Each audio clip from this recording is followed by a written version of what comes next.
Yks, kaks, yks. All famous words. Yes. A little bit about the history. The band was founded over 25 years ago. How do you create so long career, and is there a secret recipe for it? There's not really a secret recipe. I think that we're lucky that we found each other at an early age. I think that we're very lucky and blessed that it's been going upwards ever since. But slowly but surely upwards. It's been an organic experience, so to speak. A slow but sure growth. But mainly I think it's because the four of us can actually help each other with our dream, the most personal dream, and that is to be able to live with playing music. Is there any highlights that you remember from your careers? Actually, to be quite honest, and I'm not just joking, this place is a highlight. Tavastia, this backstage room has been looking more or less the same for 15 years. This is definitely one of our highlights. This place is Jack Daniels and promiscuous sex and wild behavior and rock and roll. And I just went past a set list from New York Dolls out there, and I went past the set list from Backyard Babies. It's a place of history. So this is one of the high points. The band was called Isn't That After Dark originally. Where did this idea came? Good question, because it's back. Even before we started out, Stig had some very, very funny names, and this was the one that stuck. An afterthought could be that it's the fun part and the dark part, and it could be describing some of the Americana that we always had in us. It's just a cool name. Your ninth album, Master of Philosophy, came out last fall.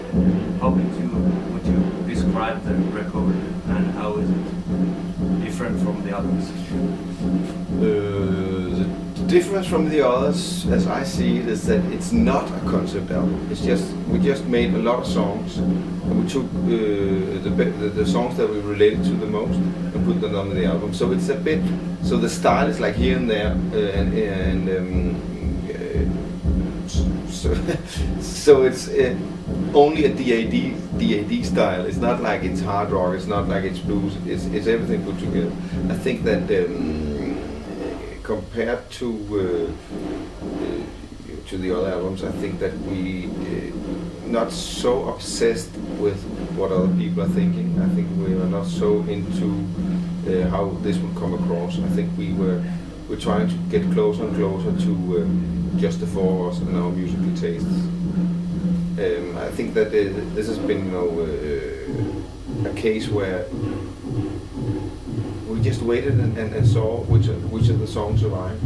Didn't really weed out in the early part of it. And just we kept on playing. The DAD has become really famous about their stuff on stage. Some kind of story when you have all these things on there's stage. a lot of But then we went from looking like a theme park on stage, and then we went into having beds and sofas and all kinds of stuff. At the moment we're touring Denmark with a lot of flames and fire, and it's so hot and it's so dangerous, so that before we go on each night, we stand in a circle and pray a little prayer that we're not going to get burned tonight.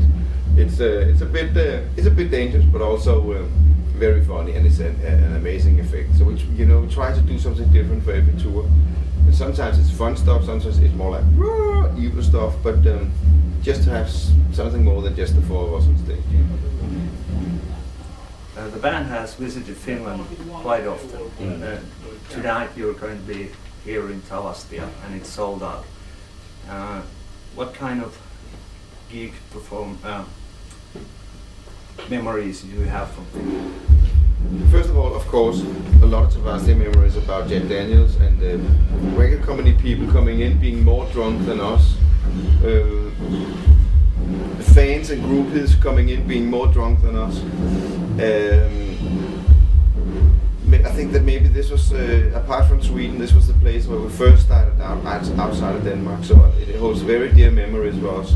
we've been up here on different occasions. I was up here singing on the guy from Claude from Smack. When he died, they were halfway through an album, so I came up here and sang a couple of songs of his. So we also spent time up here just hanging around. We've got very, very dear friends up here also. So and playing Finnish festivals is a different. I mean, that's just a total. That's a wild experience. That's everybody should try that. How's the tour life changed during these 25 years? I think that I, for one, can't drink every night if I play every night. The others can.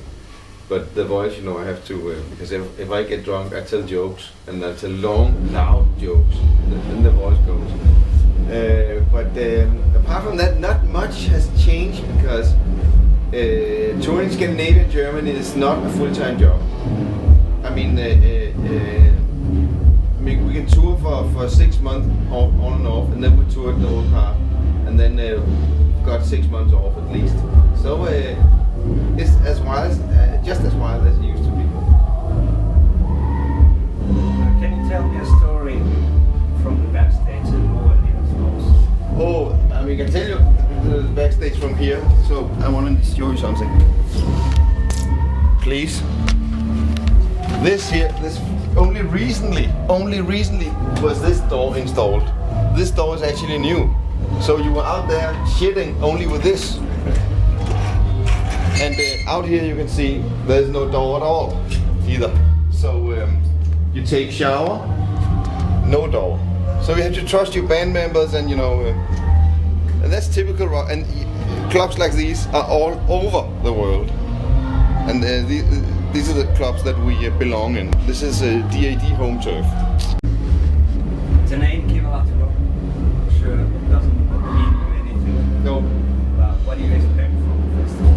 I expect the classic Finnish style with the rope and a plastic container with the homemade booze, and then totally cross-eyed, and then a girlfriend. That's what I expect. That's the audience. You want to send some greetings to Finnish people and Kiva-Latero? What can I say? It's my second homeland in Harlow Lake Karatukka.